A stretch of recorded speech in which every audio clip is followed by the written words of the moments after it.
Hi friends, welcome to நிசா சமையல். இன்றைக்கி Malaysian recipe நாசி lemak தான் நம்ம ரெடி பண்ண போகிறோம். வாங்க எப்படி செய்கிறதுன்னு பார்க்கலாம். அதுக்கு ஒரு பவுல் எடுத்துகிட்டு ஒரு 20 காஞ்ச மிளகாயை சேர்த்துட்டு நல்ல தண்ணியை ஒரு டம்ளர் கொதிக்க வச்சு அதில் சேர்த்துட்டு அப்படியே ஒரு அரை மணி நேரம் ஊற விட்டுருங்க.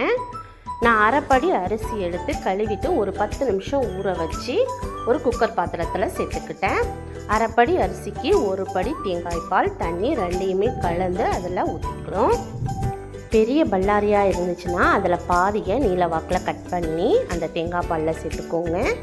ஒரு துண்டு இஞ்சியையும் தட்டிட்டு சேர்த்துக்கோங்க. ஒரு டவுன் பாண்டன் இலை அதை கட்டி இந்த மாதிரி போட்டுட்டு ரைஸ்க்கு தேவையான உப்பையும் சேர்த்து நல்லா கிளறி கொடுத்துட்டு ஒரு 2 விசில் வச்சு எடுத்துக்குவோம்.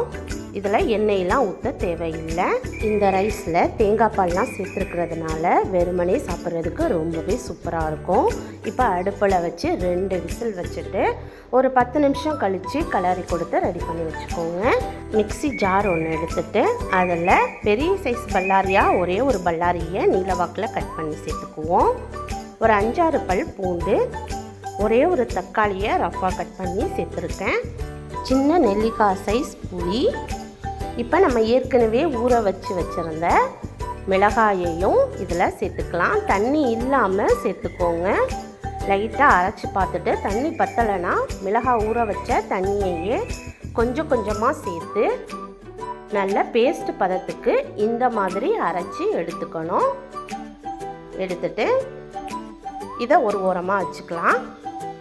இப்போ அடுப்பில் ஒரு பாத்திரத்தை வச்சுட்டு அதில் ஒரு குழிக்கரண்டி நல்லெண்ணெய் நான் சேர்த்துட்டு வேர்க்கடலை 2 கைப்பிடி அளவுக்கு அப்படியே அதில் சேர்த்து வறுத்து எடுத்துக்கணும். நல்ல மொறுமொறுன்னு இருக்கணும், அந்த அளவுக்கு வறுத்து எடுத்துக்கோங்க. அடுப்பை லோ ஃப்ளேம்லேயே வச்சு வறுத்து எடுத்துக்கோங்க. பாருங்கள், இந்த அளவுக்கு இருக்கணும். இதை இப்போ ஒரு டிஷ்யூ பேப்பரில் நான் இதை மாற்றி எடுத்துக்கிறேன். அப்போ தான் எக்ஸஸாக இருக்கிற எண்ணெய் எல்லாத்தையுமே அது உறிஞ்சிடும். ஒரு கைப்பிடி அளவுக்கு நெத்திலி கருவாடை எடுத்துட்டு நல்லா கழுவிட்டு இதை அப்படியே எண்ணெயில் சேர்த்து வறுத்துக்கோங்க. நல்லா மொறுன்னு வறுத்து எடுக்கணும். இதில் மிளகாய்த்தூள், மஞ்சள் தூள் எதுவுமே சேர்க்க தேவையில்லை. அப்படியே வறுத்து எடுத்துக்கலாம். நெத்திலி கருவாடு இந்த மாதிரி வறுத்து சேர்த்து சாப்பிட்றதுக்கு ரொம்பவே சூப்பராக இருக்கும். இந்த அளவுக்கு நிறம் மாறணுன்னு இதையும் அந்த வேர்க்கடலையோடு சேர்த்து நம்ம எடுத்து வச்சுக்குவோம். இந்த ரைஸுக்கு தொட்டுக்கிறதுக்கு நெத்திலி கருவாடு, வேர்க்கடலை, வெள்ளரிக்காய், 2 முட்டையும் அவிச்சு வச்சு சேர்த்து சாப்பிட்டு பாருங்கள், ரொம்ப சூப்பராக இருக்கும். இப்போ நம்ம சம்பல் செய்ய ரெடி பண்ணிடலாம். இப்போ நெத்திலி கருவாடும் வேர்க்கடலையும் வறுத்த அதே எண்ணெயிலேயே ஒரு பாதி வெங்காயத்தை நீல வாக்கத்தில் கட் பண்ணி சேர்த்து நல்லா பொன்னிறமாக வறுத்து எடுத்துக்கணும். வெங்காயம் எவ்வளவுக்கு பொன்னிறமாக இருக்கோ அந்த அளவுக்கு சம்பல் நல்லா டேஸ்ட்டாக இருக்கும். பாருங்கள், இந்த அளவுக்கு வெங்காயம் வறுத்து எடுத்துக்கணும். இப்போ நம்ம ஏற்கனவே அரைச்சி வச்சுருந்த மிளகாய் விழுதை இதில் சேர்த்துக்கலாம். தண்ணியெல்லாம் ரொம்ப சேர்க்கக்கூடாது. ஒரு அரை டம்ளர் மட்டும் மிக்ஸி ஜாரில் தண்ணி சேர்த்து அதையும் இதில் சேர்த்துட்டு நல்லா கிளறி கொடுத்துருவோம். இப்போ சம்பலுக்கு தேவையான உப்பையும் சேர்த்துட்டு ஒரு அரை டீஸ்பூன் உப்பு, 1 டீஸ்பூன் சர்க்கரையும் சேர்த்துக்கோங்க. அப்போ தான் இனிப்பு, புளிப்பு, காரம் எல்லாமே கலந்து இந்த சம்பல் சாப்பிட்றதுக்கு ரொம்பவே சூப்பராக இருக்கும்.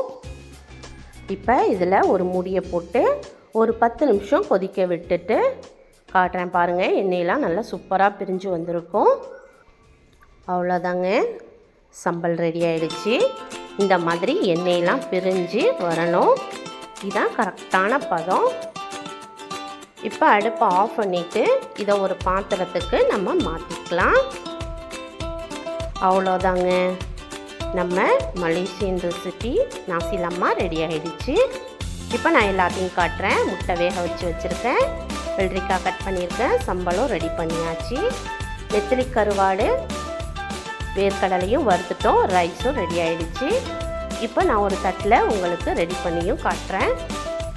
நான் ரெடி பண்ணுற மாதிரி ரெடி பண்ணி சாப்பிட்டு பாருங்கள், ரொம்ப சூப்பராக இருக்கும். இந்த மலேசியன் ரெசிபியை நீங்களும் உங்கள் வீட்டில் ட்ரை பண்ணி சாப்பிட்டு பாருங்கள். எப்படி வந்துச்சுன்னு எனக்கு கமெண்ட் பாக்ஸில் கமெண்ட் பண்ணுங்கள். இந்த வீடியோ உங்களுக்கு பிடிச்சிருந்தா லைக் பண்ணுங்கள், ஷேர் பண்ணுங்கள், கமெண்ட் பண்ணுங்கள். மறக்காமல் நம்ம சேனலுக்கு சப்ஸ்கிரைப் பண்ணி வச்சுக்கோங்க. அப்படியே பக்கத்தில் உள்ள பெல் ஐக்கானையும் கிளிக் பண்ணிவிடுங்க. அப்போ தான் நான் போடுற வீடியோ எல்லாமே உடனே உங்களை வந்து சேரும். மீண்டும் ஒரு நல்ல ரெசிபியோடு நான் உங்களை வந்து சந்திக்கிறேன். தேங்க்யூ ஃபார் வாட்சிங்.